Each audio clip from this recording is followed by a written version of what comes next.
Threat Level Pointless by Daniel Pryor, published September 1st, 2014. The text from my friend read, "Man, the terror alert for London has just been upped and I don't want to go out now." Frowny face. The recent news that Britain's government has raised the terrorism alert level to severe unsurprisingly prompted a renewed climate of fear reflected on social media and in major news outlets. Yet, even if we grant a significantly increased risk of a terrorist attack, how can publicly raising a threat level do anything to lessen the possibility? My friend did not change his plans, of course. Few, if any, do.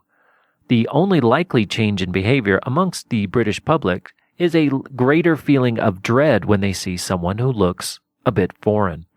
This fearmongering serves the state's agenda of control and power by applying the timeless formula of uniting the population against the enemy within. It fits seamlessly into the narrative of xenophobia peddled by successive governments so successfully that around 3/4 of people in Britain are now anti-immigration. In the absence of any sort of protective value, Theresa May's much-publicised announcement can be viewed as a further attempt to galvanize support for the next election. This support is built on the practice of blaming anyone and everyone but politicians for the country's economic and social difficulties. Those who choose not to take the raised alert level seriously displayed the typically British response of taking the piss, with numerous hashtag threat level parodies doing the rounds on Twitter. When you're nearly 14 times more likely to die drowning in a bathtub than as a victim of a terrorist attack, such disregard for government threat levels is understandable. Terror attacks are horrific, and no reasonable person would say otherwise.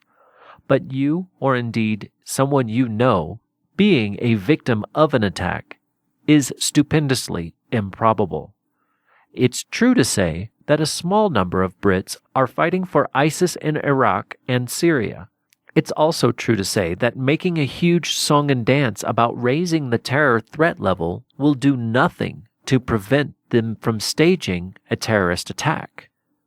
Maybe if politicians replaced such needless posturing with an examination of the failures of interventionist foreign policy, they might make a real contribution to the safety of Brits. Until then, we are left with a grim irony. The British government's terror alerts help nobody and, if taken at all seriously, only succeed in creating terror. This has been Threat Level Pointless by Daniel Pryor and read by Christopher King. You've been listening to Feed 44, a project of C4SS, otherwise known as the Center for Stateless Society. To learn more, please visit us at c4ss.org.